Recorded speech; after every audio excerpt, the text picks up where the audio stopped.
realize that is rather... Of course, Edward. Oh, the blindness of you.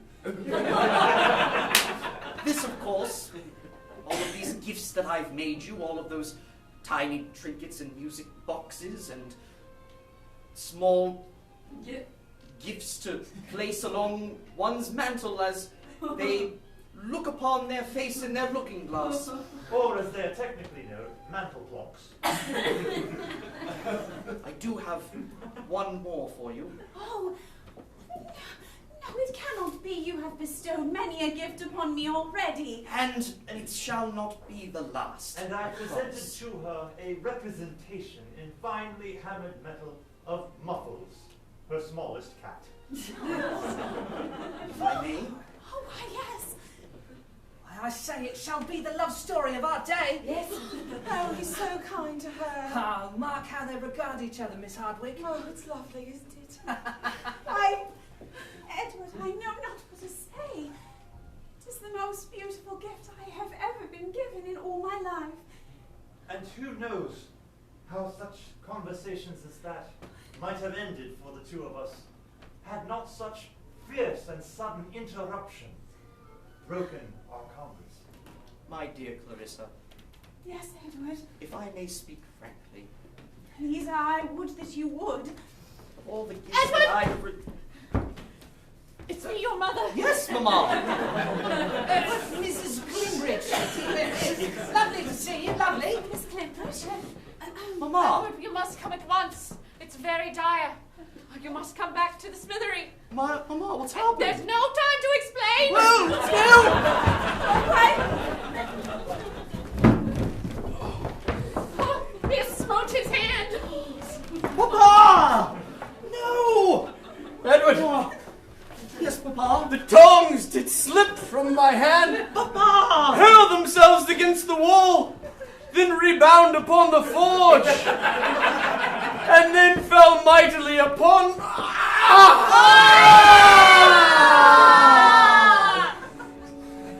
I'm done, Edward. Papa! I shall smith no more. 'Tis the will of the Lord for your father to put up his hammer. This is why everything happens in life, young Edward. You must remember, all that befalls us is the will of the good Lord, especially Mamery. My dearest, we have taken the money from the Gloomsburys in advance. There's no way we can make it back up to them. I'm afraid I won't be able to finish the carriage. I can't with this. Even in that moment, my fire-brightened optimism spoke through me. I knew that though my father's days of smithing were over, surely his days upon this earth would continue. Papa? Though Yes. you shall smith no more, I shall take up the work. Edward can do it! Edward can do it! Felicia. My boy. Yes, I can see it in your eyes. You're ready. The fire burns there. Take up the tongs. Here are my designs for the carriage. They should be executable by you. He gave a thorough explanation of each part of the remaining work, and in it, his tone ever contained something of the farewell. And then, affix the final piece. I must off to hospital where I am sure from which I shall return. You are a strong man, Papa, and the fire burns as bright within you as it has in any Cleanbridge man over the years. No time for speaking, son. To work. To work. To work. None of us will go with you. He found it, for, as my father was fond of saying, there are many roads a man must walk on his own. And so I set instantly to work. Hours turning into days. Suns going up and down unbeknownst to me. Sleep scarcely entering my schedule.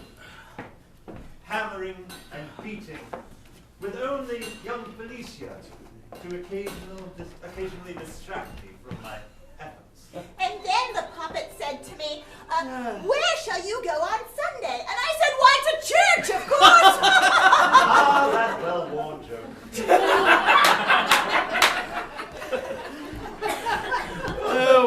dear Felicia, thank you for coming out to visit me. Of course. Here's your sandwich. Yes. Thank you. Quinn, I have something very important to ask you. Well, I want to be in your family always, and so when you grow up, I heard that men and women get married. Will you marry me? Please, please, please, please, please. Oh, Distraction. my dear Felicia, my heart shall always belong to you. However, you have a whole life ahead of you which is your own. You eventually will grow up too. You'll outgrow your brother Edward. It is a point of singular pride that lingered with me in the coming years that I spoke words of hope and kindness to my dear sister. You shall have a life as bright as any of the Cleanbridges, and you shall bring light to the family which you join. Oh. And it was in that serene and most hopeful spirit that I took the great armored vehicle down the roads of Glumsby Manor, past its posting house, past the tall trees of its orchards, past the servant houses that dotted the landscape around the main building, and finally up the main drive to its large front doors, where Lord Glumsby himself awaited with his wife. Well, if it isn't the young Master Cleanbridge. Lord Glumsby, Lady Glumsby. The work is done, I see. Indeed it is, good sir, and to your exact specifications. That remains to be seen. My regards to your father. Indeed, my father's work. His hands, his heart, his flame. I spoke many more words of my father. Great words of kindness and respect, as Lord Glumsby, perhaps ignoring me entirely, began measuring each individual measurement of the device, using instruments I had not yet heard of, and looking at every point to find some new source of brutal disappointment. Indeed, I watched Papa night after we had long gone to bed and the flames of the forge had gone out themselves, pour his heart and his soul and every ounce of his metal into this carriage for you. It was indeed the most intricate project he ever undertook. And at a slight nod of the head from his wife, Lord Glumsby approached me to speak of an arrangement.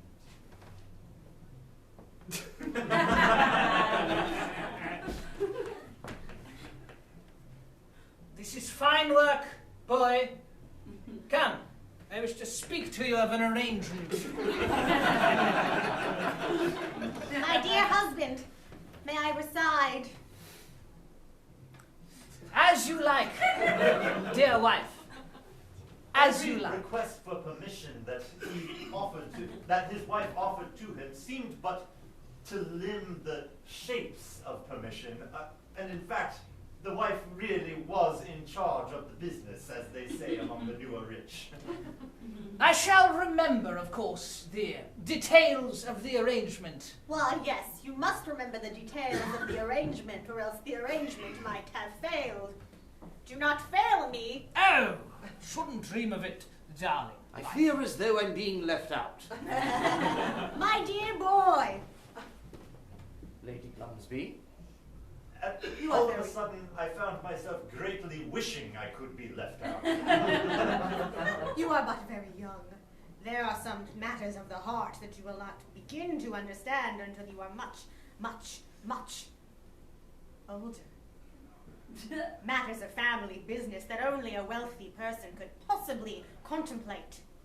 A wealthy person. A you wealthy say. person. There are some matters of the heart and the mind and the soul and the body that people of pauper working status might never be able to comprehend. But it is these matters that we wish to educate you on. For you see, this carriage is fine work. I know your father lays at hospital.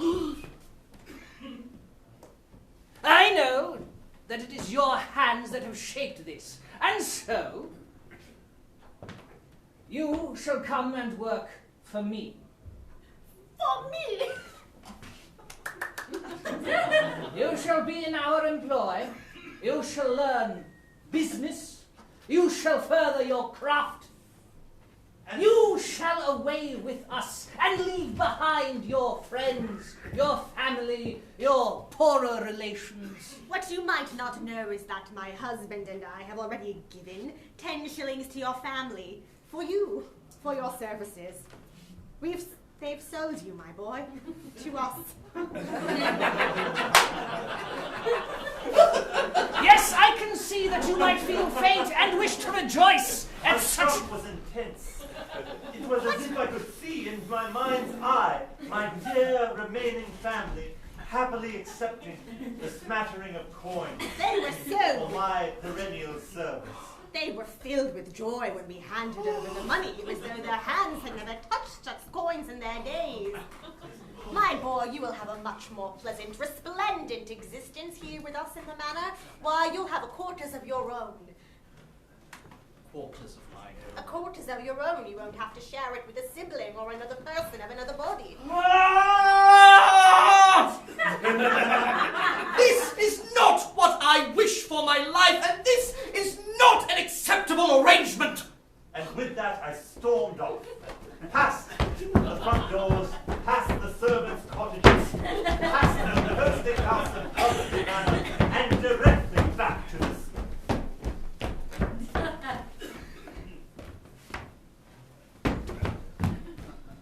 Edward, what are you Mama. doing here? 10 shillings. Is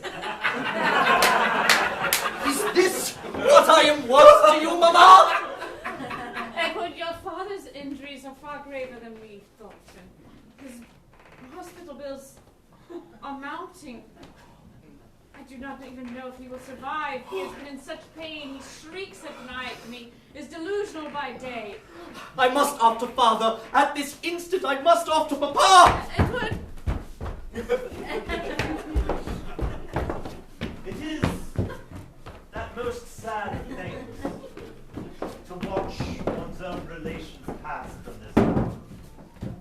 And yet there is a certain, the word should not be pleasure, but feeling of righteousness, of being there and present for the occasion.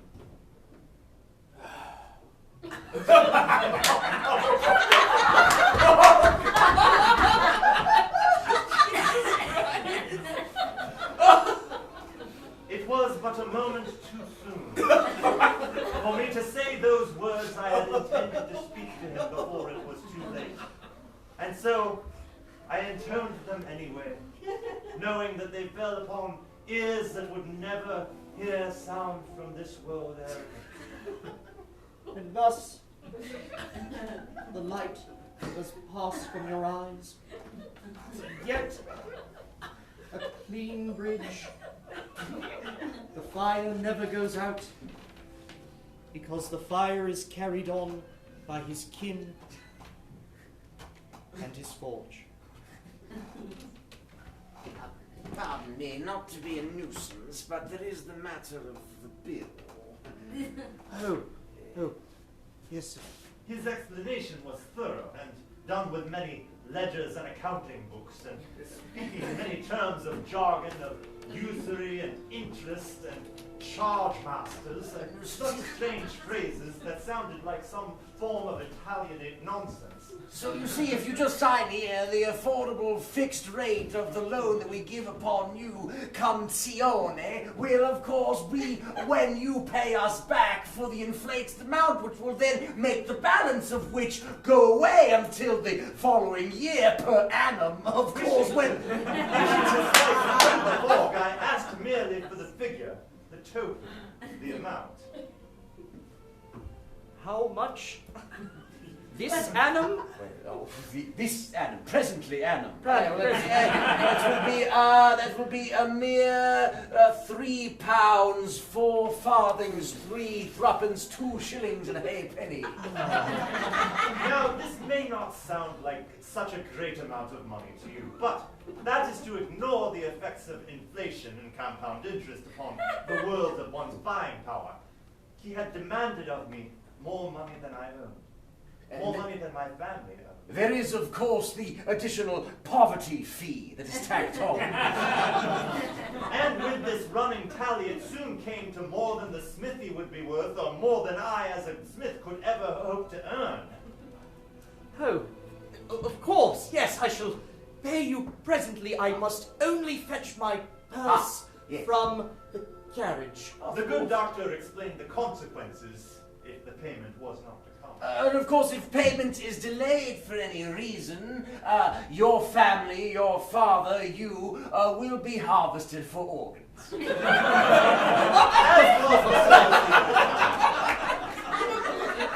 Yes.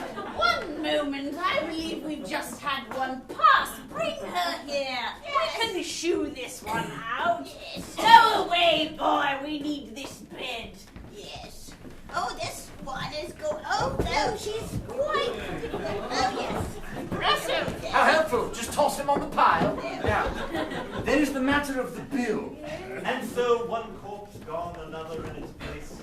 The great grinding wheels of business continued. And I found myself in need of great wealth. The wealth that only one of Lord Glumsby's stature could offer. And it was thus that I found myself among the drivers of those strange, mysterious armored carriages All that right. made their business north of the city. All right, I'll teach you a thing or two. You are new. Grimbles. Grimbles, yes. Grimbles by Did that name, backwards? Grimbles by nature. All right. All right, if you're going to drive for Mr. Grumsby. Mr. Grumsby. Mr. Glumsby, Mr. but she Glumsby. always spoke it as Grumsby or Grumsby, never quite hitting upon the name itself as a term of affection from Grimsby. Mr. Glimmenden. If you're going to be driving for them, you're going to need to learn a few things. One, never ever speak to them unless you're spoken to first. I know you were on a more peer relationship before, but now you are an employee, and he is very, very strict about it. Number two, he doesn't want to know anything about how you feel, so don't you ever tell him anything about how you feel. If you've got sores on your feet, he doesn't want to know. I then rebelled against rule number 1, as it would be specified against Grimbles, and spoke my heart about that matter.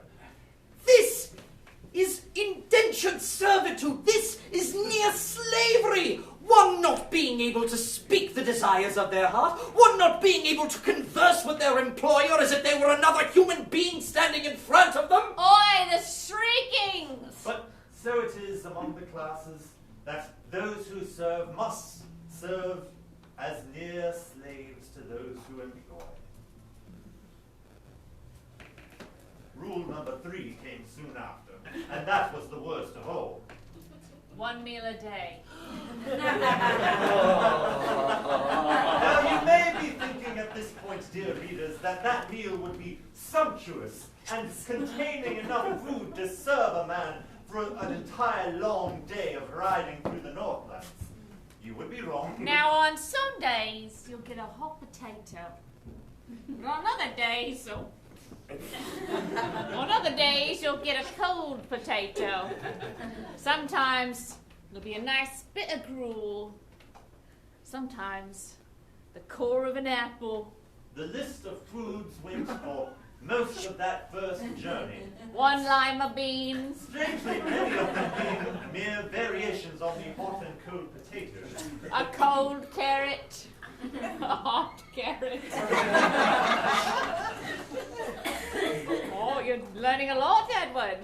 Grimsby, Yes, Edward. do you ever feel as if you deserve more out of life? What? Yes! Do you ever feel as if you were meant for more than simply ferrying cargo from one place to another. At hearing those words, Grimble's countenance took on a philosophical mien I had heretofore never seen in her. Edward, if we did not carry things, they wouldn't go anywhere. We are the carriers, and the carriers are in charge. We make sure things go to and fro. Should we not do so? Should we not do so? Well, then things wouldn't get done. Whoa! Edward, this is off the path! I am well aware, Grumsby. What are you doing? Taking us to people who truly need this, I am going to make a stop by a hospital. Oh, but I want my one lima bean! And with such careless pursuit, I came to the hospital of St. Sandbridge, where Dr. Grimdark awaited.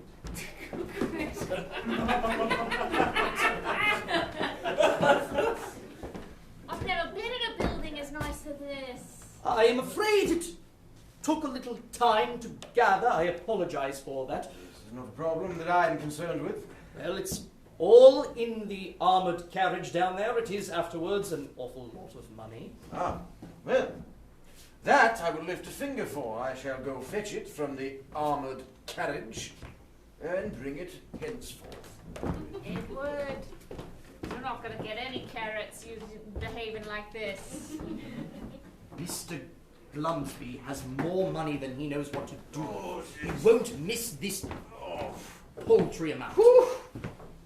I will not ask where this came from, for all I care about is where it is. You've got a bad mark on you. And at that moment, I did have a bad mark on me. And it was clear as if Grimble's face itself was a mirror to my sin and turpitude. And I knew at that moment that I had not a confidant in Grimble's, but instead someone who would report the truth of the matter directly to that whom I had offended. Tell me, boy, the contents of that armoured carriage. Do you know where to get more? Perhaps. Well, perhaps if it were to find its way here, it could help a great deal of sick people. He then explained that, further repeating himself, seeming to say very nice and friendly things about how this might turn out, with yet an undercurrent, a dark undertow of dark water beneath it. Perhaps if more sacks of silver found their way into my greasy hand, I could help lots of sick people and help the people who help them. For when those who help are helped, they help much more. After that, I had never heard a biblical quotation given such an air of whipcrack menace. For it was upon the mountain that the good Lord did say, "Bring to me your riches, and I will feast upon your hearts and might."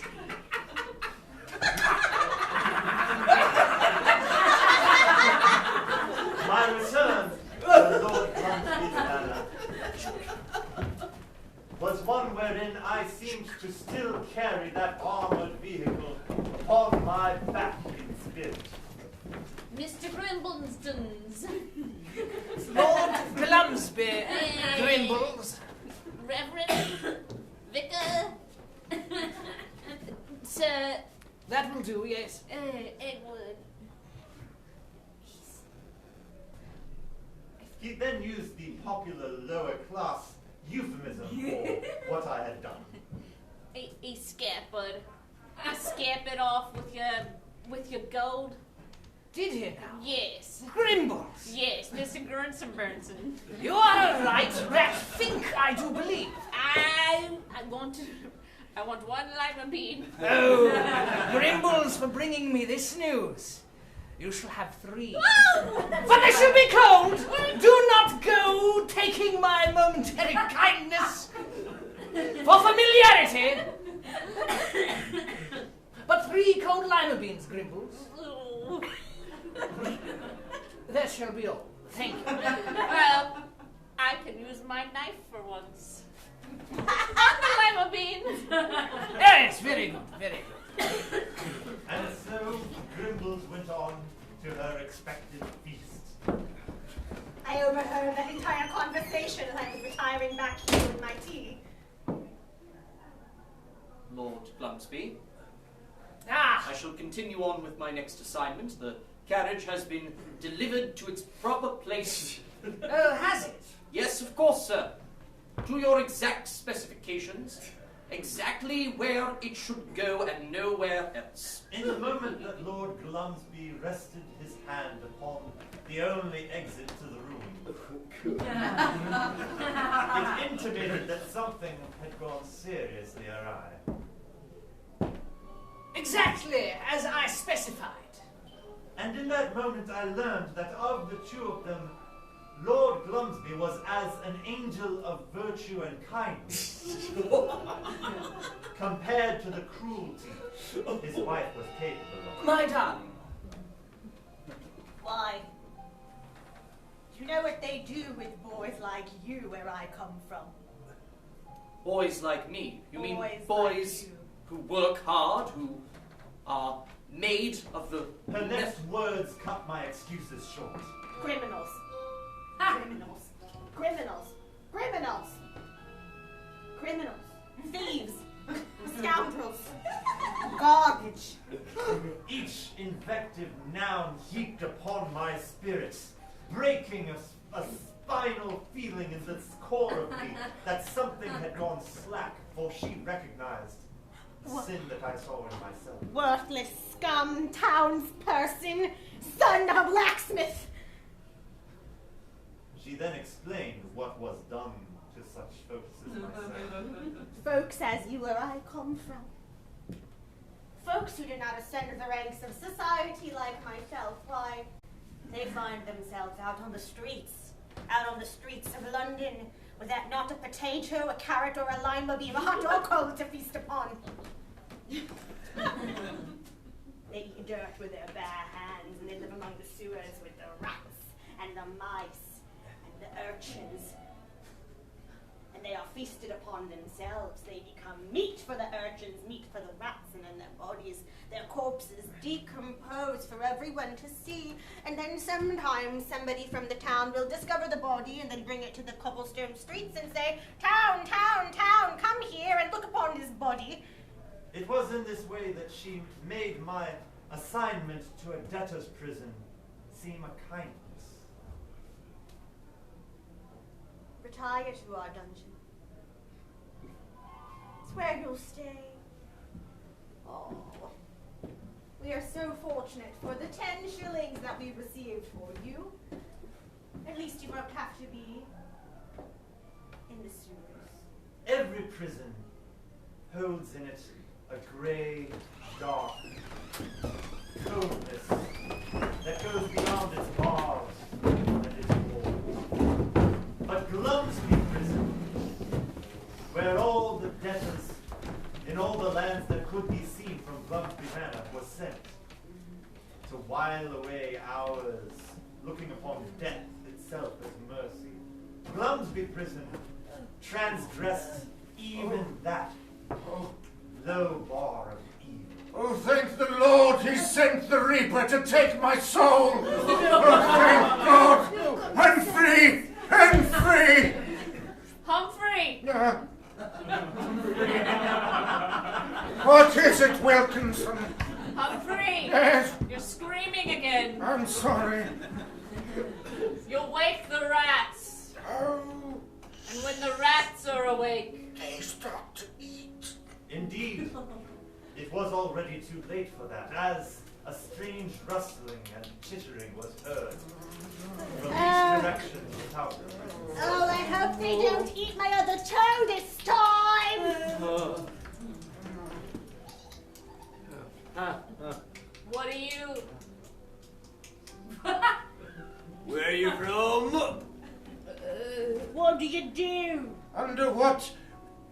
terrible, misguided light of misfortune do you find yourself amongst the squalor? That's and what I rats? said. What are you? What are you? I'm a blacksmith from London, and I do not belong here.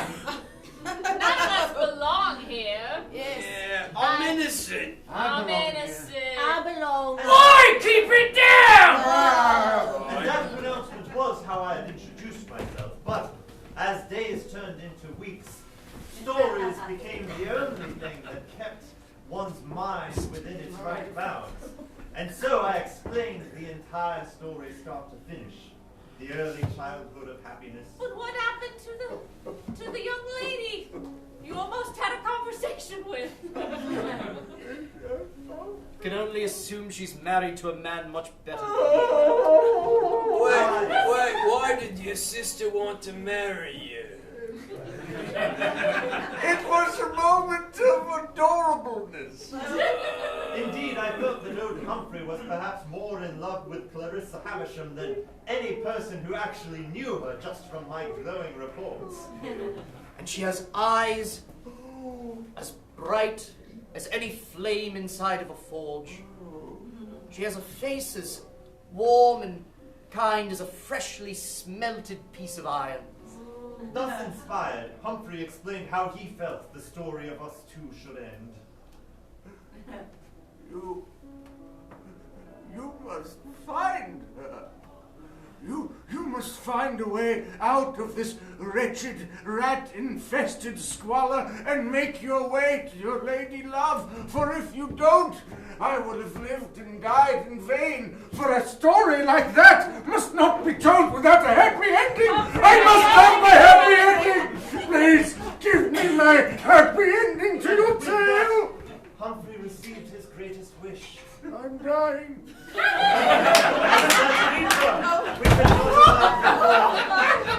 Came to snuff out that flickering light that held him to this earth. The others took his shoes and greatest belongings, both for convenience and for remembrance. And it was at that moment that a package, a delivery, an envelope arrived. With my name upon it, the jailer glumly handing it over as if forced by some great threat. I am forced by some great something that I did not hear to give this to you. Oh, we've got another corpse, have we? I'll roll it out. Oh. I think it might roll itself out if you ask it. Well, the rats might roll it. And then the rats grabbed the corpse and rolled it. My dearest Edward, it has been 212 days since I have seen the place. It says, my dearest Edward, it's been 10 days since I've seen you. The days are long and cold without you here. And then old Tom's repetitions began to diverge from what the story actually said. I keep each of the trinkets that you so kindly bestowed upon me close to my heart daily. She says he's been playing with the trinkets. Edward, I know not what to think about the predicament in which we find ourselves. She's pregnant. You, in prison for what they say, is surely a deadly crime. Oh. I thought that your heart was better than the things that which they say. He ran out on her. And pregnant. Edward, I find myself sad and cold, without hope in the world while you are gone. I am unable to care for your family any longer.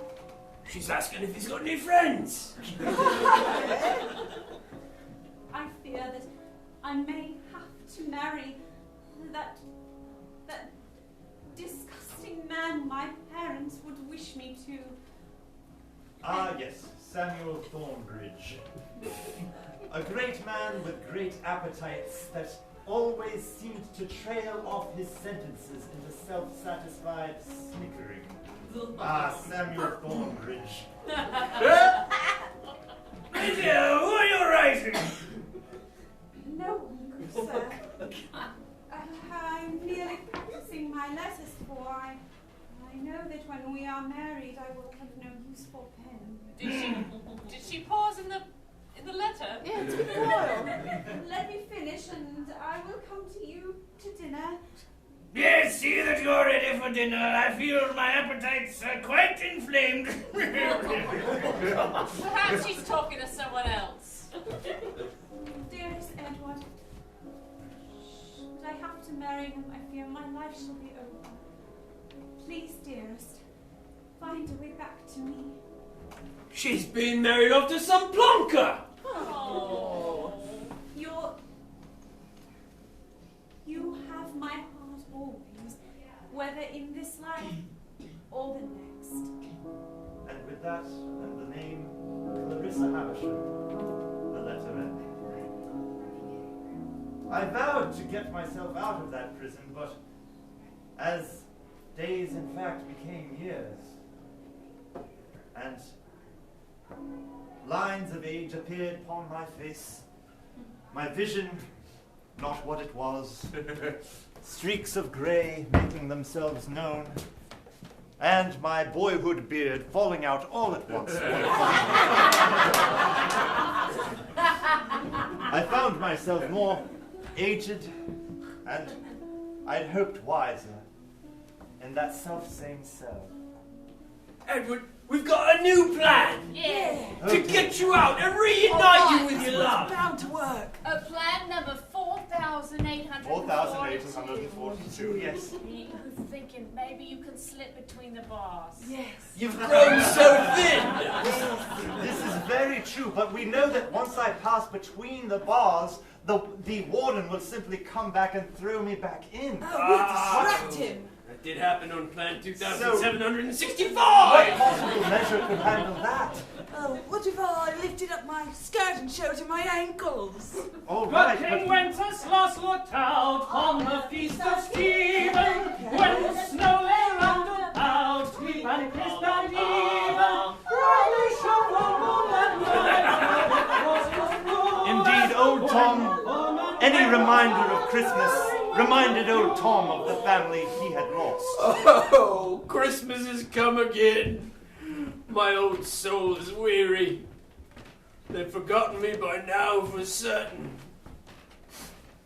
Well, I've gotten everybody a gift. Well, made it. For you, I carved a rat's head into a brooch. Oh, it's lovely. I shall cherish it always. And for you, I have this bit of soap. It looks like an owl now. Ah, it does indeed. And Edward, for you, a hammer to remind you of where you came from. I made it out of a sliver of wood. and it was a small toy hammer, one that would splinter apart if pressed against any anvil we had ever made. But yet that one was as clear and strong as any tool I had seen in my trade. Thank you. And I shall cherish it always. All right, quiet down, criminals, quiet down. It's Christmas night, it is. And in honor of the birth of our Lord and Savior Jesus Christ, I've decided to bestow upon you a gift. Oh, a gift. A bucket with a single red-hot ember. Use it to thaw out your frozen limbs while I go eat my Christmas feast.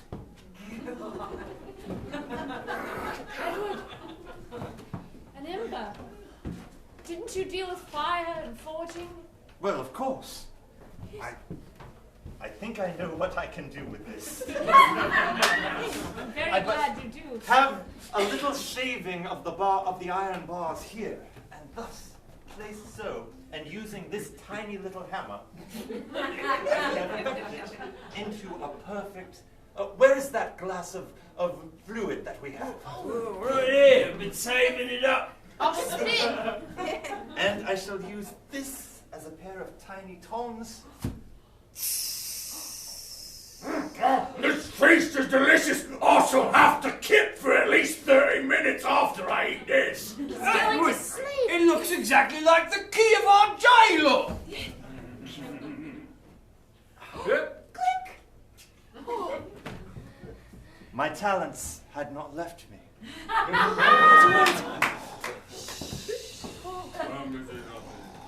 Oh, Merry Michaelmas. To be outside of that cell after all this time. And so we proceeded, down hallways, out the great front gate.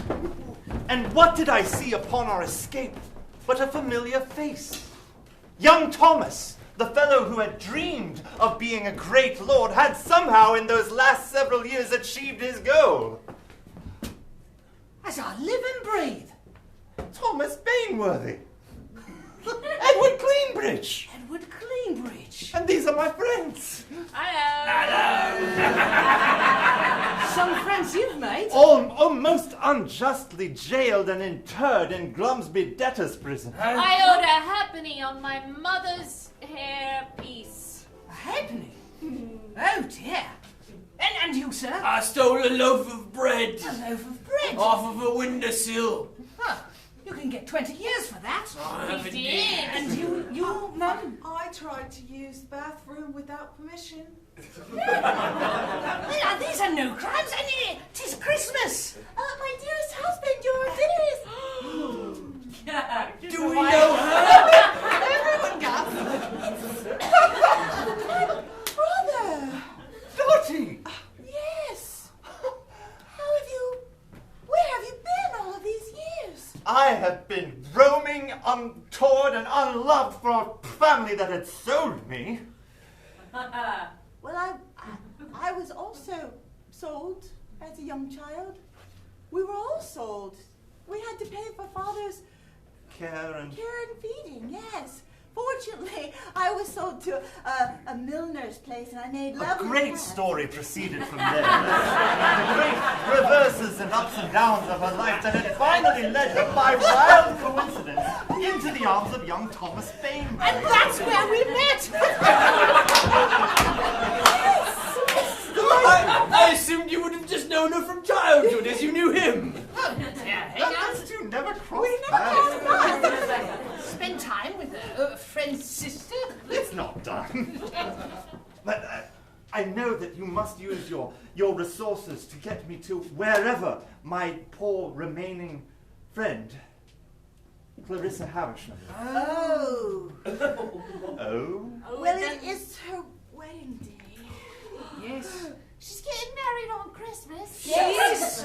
That's the tradition. Her husband was very particular about the whole thing. Edward, we have been in this jail cell for many years. This is true. Let us go now and help you. You've helped us. You've made everything brighter. Before you came, we would listen to Humphrey moan about love, and you'd actually experienced it. We will get you there right away. And so I rode in Thomas Bainbury's carriage to the wedding, while my friends hatched plan 4,855. And then we can. I'll take the groom and I'll smother him. Yep, and I'll carry the bride over back to our friend. All right, let's go workshopping.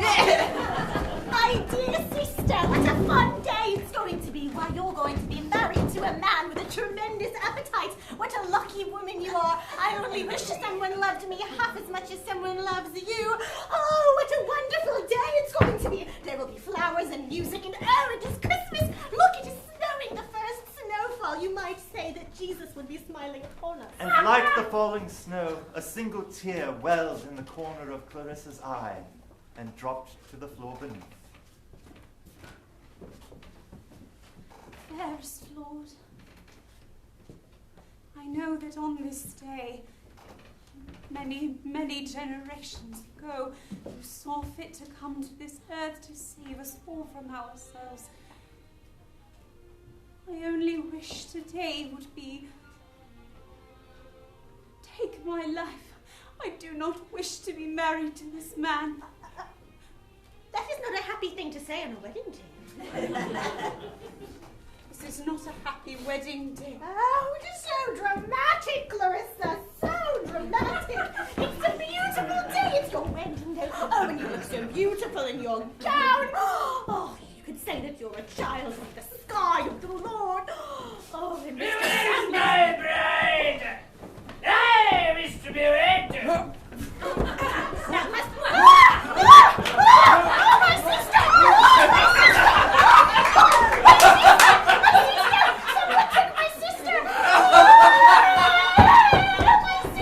Edward! Yes? We've got a surprise for you. Oh, me too. I like surprises. Bring her in all wrapped up. What's on Christmas? He gets to open his Christmas present. Ah! Much labour went into this. Oh, we had lots of plans. First we thought, what if we both set a dog on her parents? What misfortune has All right.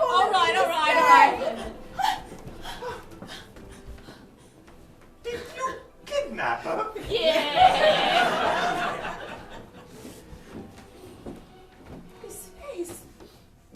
It is somewhat ravaged by age, but Oh, perhaps it contains some wisdom. his eyes that I so dearly longed for. They are Can returned. it be? Edward Clearbridge, at your service. If you'll have it of me. It's snowing. I have longed for this day for so long. Can it be? I ask you, as my heart commands it, are you yet married to Mr. Thornbridge? My Christmas wish has come true. No, I am not married, and I am standing before you. We have more surprises for you, Edward. Stage 2 of the plan. Please not more We kidnapping. kidnapped your papa. You kidnapped your papa.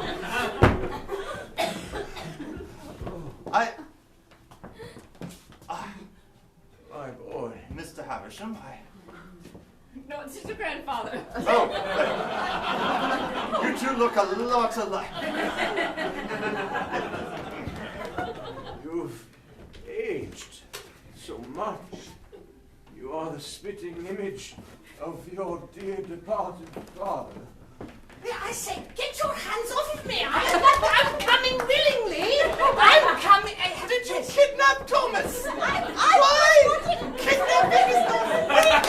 What is going on? I kidnapped her. Once they get an idea into their head, they proceed. I'm sorry, but might I suggest for future occasions simply writing an invitation? We have prepared a great feast for everybody. Kidnapped from a local bistro, I assume. You must all come Christmas with us. Stay at our estate. They must be married first, though. For our final surprise.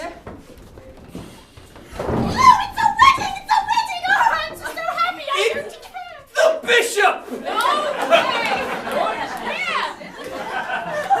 And so it was, the great Bishop of Bath and Wells, to proceed and give the wedding the blessing that only the finest of the clergy can offer.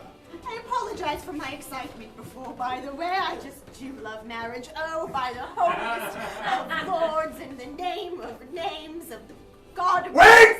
No, There cannot be a wedding without the rings. and so it was produced. The old iron rings, yet strangely light as feathers, that were the pride of the entire Cleanbridge clan. Forged myself with my rich, swollen, arthritic hands bequeathed to me by the good Lord. On my honor, I do swear that I will be your faithful wife, to love you and to cherish you until death do us part. And upon mine, I declare that as all metals are the same, so shall our spirits be one. From this world, upon the bright, clear bridge to the next. That's his last name. I'm very excited. I'm so waiting. Kiss her! Kiss her! I now Kiss her! pronounce you by the powers vested in me, man and wife. Christmas miracle! Let's all feast and sing! Let's all feast and sing! I said I'm coming willingly! I'm coming! And so the lot of us were kidnapped and brought to Thomas's estate. The beginning of a long and happy life. Whereupon each Christmas thereafter, the lot of us were kidnapped and taken to some other location, as was the wont of my old friends. Remember Christ our Savior. And as they sang, and the snow falls, Christmas filled each of us to bring us on to a life of joy and decency from this world to the next. Joy, oh, tidings of comfort and joy.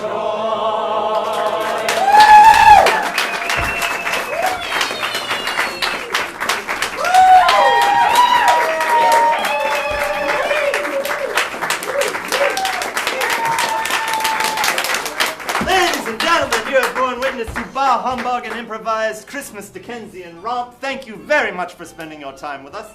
If you enjoyed this, please mention us on Yelp or any of those other futuristic services whereby one recommends things to one another. If you did not, there are 11 other sorts of improv shows every week here at the Hideout Theatre. You can find out more about that on the World Wide Web at hideouttheatre.com. Or if you wish to bring the magic of improvisatory theatre to your workplace with team building and whatnot, go to hideoutatwork.com. This looks like fun. It is. We offer classes whereby you can learn how to do it. We have new level 1 classes all the time and a free class every month if you want to just try the first bite for free. That is all I have to announce. Enjoy the rest of your evening and good night.